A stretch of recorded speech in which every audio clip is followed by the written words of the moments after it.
Hello, this is Ralph K. Ginorio. Welcome to the 15th installment in my video adaptation of my history behind the historical background behind the terror atrocities of September the 11th, 2001. We have covered the events of that day, ancient Jewish history up until the time they were dispersed from their homeland by the Romans.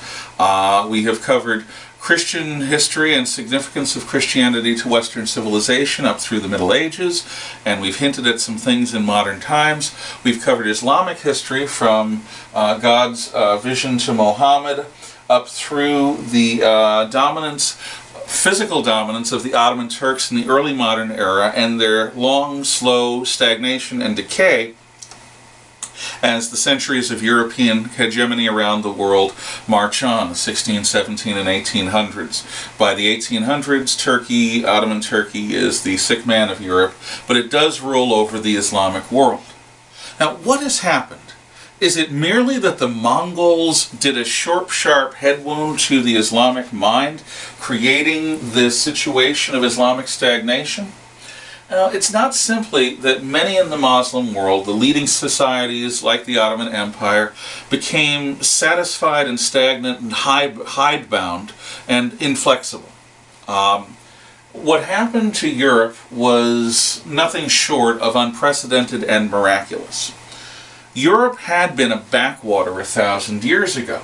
And in the late 1400s, while it had developed a society that was strong and powerful, in many respects it was still second-rate compared to the Islamic and Asiatic civilizations of the time.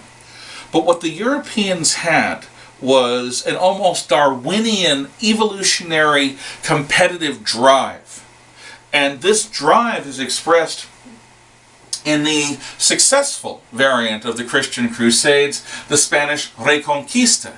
In Spain, the small Christian kingdoms that are left at the periphery during the Islamic conquests of 1,000 years ago slowly but surely take over the rest of Spain, reconquering it for Holy Mother Church and ultimately for the kings of Aragon and Castile. In 1492, a year famous in the Americas for Columbus's discovery of America, in Spain, it is the year when the final Islamic land in Spain, the Emirate of Granada, is taken over by Queen Isabella and King Ferdinand. It's also the year that, to celebrate this, the Spanish monarchs decide to kick the Jews out of Spain. What a year 1492 was, great and horrible at the same time. Well, this turning point event is considered the discovery of America, not because Columbus was the first to get there. Obviously, the natives who crossed the Bering Strait when it was a land bridge were. And he wasn't even the first European to get there. Certainly the Vikings under Eric the Red's son, Leif Erikson, passed across from Greenland and landed in Newfoundland and established the Vinland colony. And they were ultimately driven out by the climate and the distance from the Nordic homeland and by the Skrælings, the American Indians. And it is true that Labrador, the Portuguese navigator, charted the Labrador coast before Columbus made landfall on Santo Domingo. But he didn't arrive back in Europe until after Columbus's discovery had changed everything.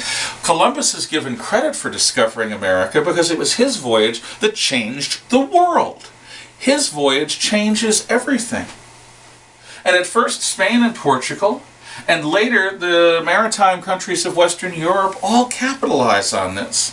During a time of unprecedented scientific growth spurred on by the Gutenberg press, during a time when religious war is whetting the appetites of Europeans for more wealth, more power, more money, so that they can beat those damn papists or those damn Protestants, right at that moment, Europe is able to bypass the Islamic middlemen that were jacking up the prices on everything from silks to spices just to spite the stupid Christians. Well, they made things so expensive that it was worthwhile for the Christians under Portuguese Prince Henry the Navigator to develop maritime technology, ultimately go around Cape Bojador and discover how to sail the deep oceans of the world. And once they did that, it was only a matter of time before they circumnavigated the southern tip of Africa and before they discovered the American continents. And what Europe does with these, Europe charts the world, contacts the people of the world, discovers the resources of the world, begins trading with the world, and then conquering it and exploiting the entire planet. So one civilization on the northwest fringes of Eurasia suddenly gets the wealth and power of sub-Saharan Africa, South, Central, and Southern North America, and the great civilizations of India and China, and the spices and other exotic materials of what would become the Dutch East Indies and ultimately Indonesia. So Europe is able to take the wealth of the planet and put it to its own uses, making Europe much more wealthy and economically dynamic. At the same time, the wars of religion have secularized European society. So the good of the poor and traditions don't stand in the way of profit or progress. So Europe develops at a halcyon pace. At the time when Europe is developing, from caravels to galleons to frigates and ships of the line to clipper ships and ultimately to steamships, ironclads, and dreadnought battleships.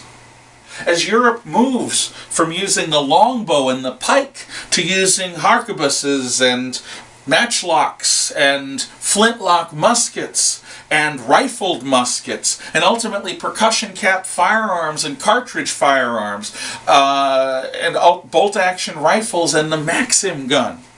Whatever happens, we have got the Maxim gun and they have not.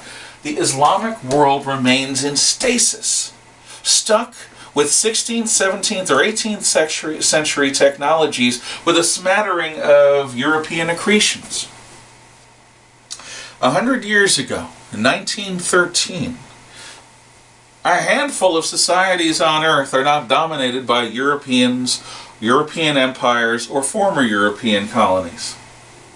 You've got Abyssinia, which is the heart of Ethiopia, a Coptic Christian kingdom in the dry mountains of the Horn of Africa. No European conquers it, in part because of its traditions, in part because there's nothing there to conquer. Liberia in Western Africa is not part of the European colonial system because it was already recolonized by former American African slaves. These slaves had been freed, and before the Civil War they established a colony whose capital was Monrovia, named for President Monroe. Country Liberia. China was not officially part of Europe's empire system, in large part because the United States insists on the open door, and because the Europeans agree that mutually picking over the carcass that is Qing Dynasty China is better than dividing China up like a Thanksgiving turkey. But China, even though it is officially an independent empire, is exploited by everybody, including the Japanese, who become westernized. And the key is westernized, modernized. The Japanese, a westernized Asiatic society, defeat the Russians, a semi-westernized European society. So it's not about race, it's about a willingness to embrace all that the industrial modern world has to offer, to slough off the traditions of the Middle Ages, the theocentric society of the Middle Ages. Well, the Islamic world doesn't do that. And in World War I, for a battle cruiser and a heavy cruiser, the leadership of the Ottoman Empire, the Young Turks, decide that they're going to join Kaiser Wilhelm's Central Powers. That they want to drive the British out of the Middle East, and the Germans have been appealing to their sympathies and trying to subvert leaders like Enver Pasha to the German cause. So now Germany is allied with Austria and with the Ottoman Empire in the First World War. But it's a calamity for the Ottoman Empire. The Turks simply do not have the ability to successfully fight against the British. They failed to take Egypt, they failed to take the Suez Canal, and in fact, under T.E. Lawrence, the British established a guerrilla campaign aiding the rebels of the Hejaz including the Hashemite rulers of the Hejaz, who are blood descendants of the Prophet Muhammad, including Prince Faisal. Ultimately, he becomes king of Iraq. So the British encourage an Arab revolt, just as the Germans had encouraged the Turks to try to fight against the Allied powers. Both sides in World War I are playing the Islamic world against themselves. But what the Arabs don't realize, what Lawrence doesn't realize as he fights his way through Arabia, is that after the war, the Ottoman Empire is finally to be carved up. France demands Syria. Britain gets Palestine and Iraq. The Hashemites get Jordan. It is a division of the Islamic world into a bunch of European colonies. When General Allenby of the British marched towards Jerusalem in 1917, former Prime Minister Arthur Balfour, in the name of the British government, makes an incredible offer to the Jewish people of the world. The Balfour Declaration invites Jews to return to Palestine.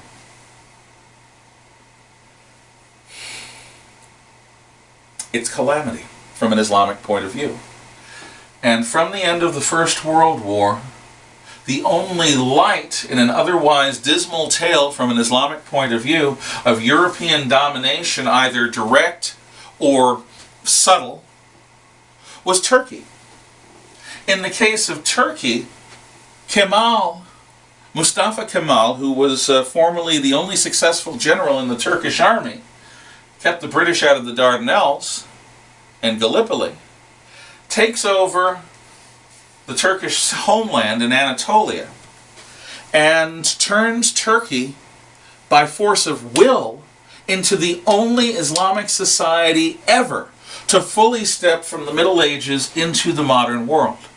Kemal Atatürk establishes a modern state in Turkey, a secular state, a westernized state, a state more powerful than anything the Europeans had encountered in the Islamic world before.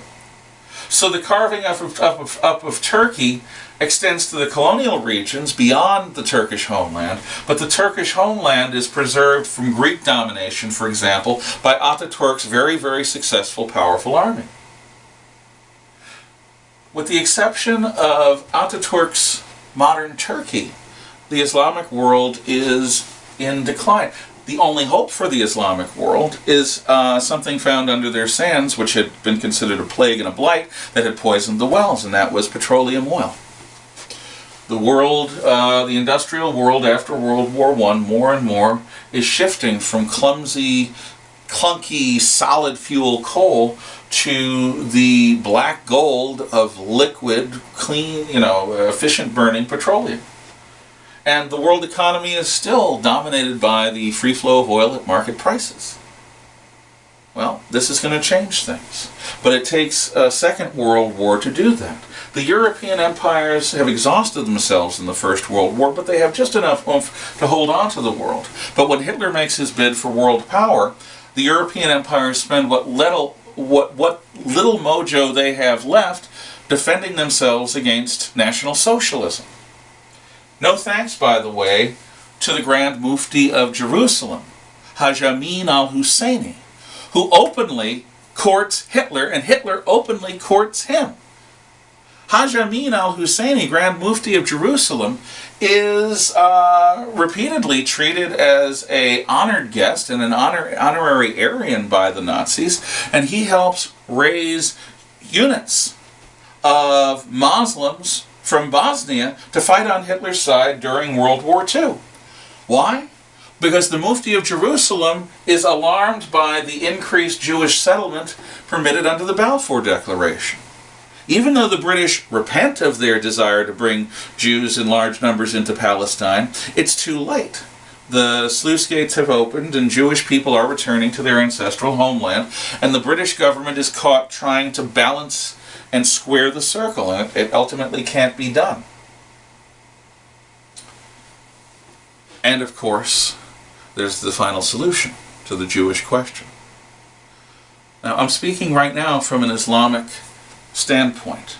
We will soon go through Jewish history from the diaspora to the establishment of Israel. But from a Muslim standpoint, at the end of World War II, when their ally, Nazi Germany, is defeated, a weakened Britain stumbles out of Palestine. And the new United Nations organization has the Soviet Union and the United States both voting for the establishment of a state of Israel comprising about half to two-thirds of what had been British Palestine.